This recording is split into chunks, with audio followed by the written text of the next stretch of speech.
Kedy solárny horoskop ukazuje na zlepšenie v práci? Dajme tomu, toto by bol náš solárny horoskop. Ascendent je v Škorpiónovi. A zaujíma nás 10. dom, ktorý je dom povolania. A ten 10. dom je vlastne 10. znamenie od ascendentu. Čiže keď je ascendent Škorpiónovi, počítame 10 znamení, čiže Škorpión a tak ďalej.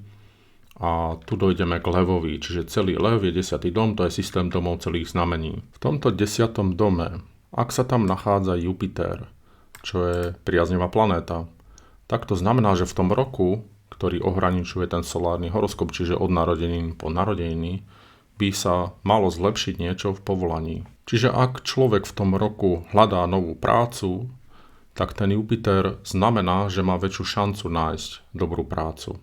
Ak už prácu má, tak sa možno niečo zlepší v tej práci alebo získa nejaké ocenenie. Teraz keď máme toho Jupitera v 10. dome v solárnom horoskope, čo je pozitívne na tú prácu v tom roku, tak skúmame, že či to bude lepšie alebo trošku slabšie. A to zistíme na základe toho, kde sa nachádza Jupiter v radixe, to znamená v tom základnom horoskope narodenia. Čiže keď ten Jupiter je v tom základnom horoskope silný, čo vám je v 1. alebo v 10. dome, tak je to potom ešte lepšie aj pre ten solár, čiže je väčšia šanca, že sa niečo pozitívne stane v tom roku.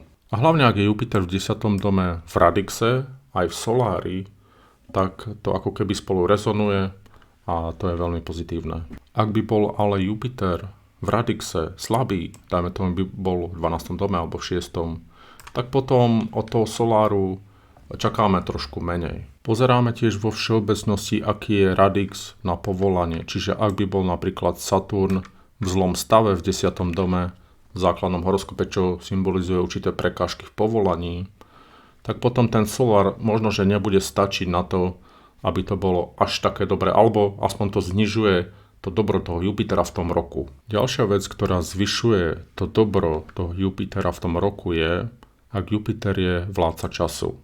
A vládca času môže byť cez rôzne techniky, čiže napríklad cez profekcie. Profekcie fungujú tak, že každý rok sa aktivuje jeden dom, čo je jedno znamenie. Čiže dajme tomu, že by mal človek 27 rokov. Čiže to rátame tak, že 24, násobky 12 sú vždy prvý dom, čiže 12, 24 rokov, čiže to máme 24, 25, 26, 27 ročný človek.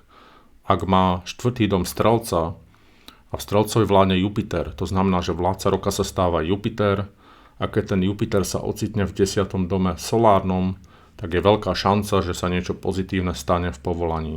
Ďalšia technika je Fiddaria. Čiže v tejto technike sa život rozdeľuje na kapitoly a v rámci toho tam môže byť napríklad takéto jupiterské obdobie. Čiže keď v tomto jupiterskom období bude taký solár, tak to zvyšuje šancu, že sa udeje niečo pozitívne v tom roku. Ak chcete vedieť viac o tých technikách, ktoré som spomenul, čiže profekcie a Fiddaria, tak na mojom YouTube mám osobitné videá, kde ich vysvetľujem. Ďalší príklad, ako by mohol byť solárny horoskop dobrý na povolanie, je taký, že keď ascendent solárny ukazuje do 10. domu radixu, čiže v našom príklade je to tak, že ascendent solárny je v Škorpiónovi, ale Škorpión je 10. dom v radixe.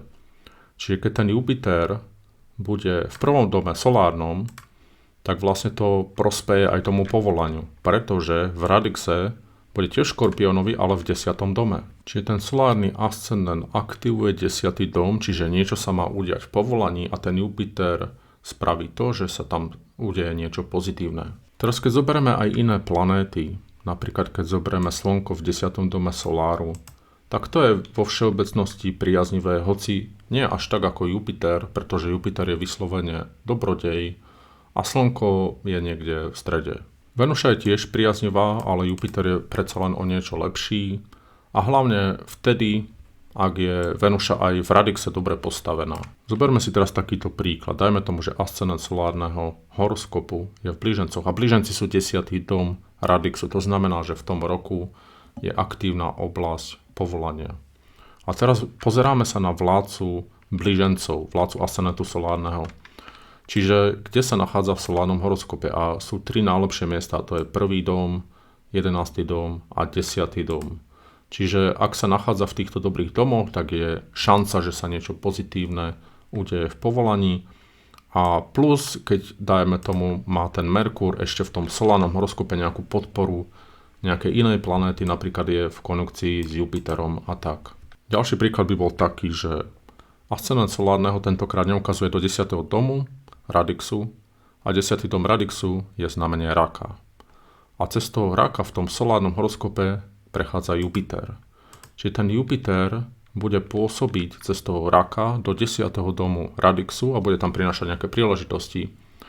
Ale v podstate v praxi to znamená, že Jupiter tranzituje cez ten 10. dom, čo trvá zhruba rok. Čiže jednak je to tým tranzitom, jednak je to tým, že Jupiter je v solárnom horoskope v tom rakovi, čo je 10. dom, čiže to potom prináša nejaké zlepšenie v tom povolaní.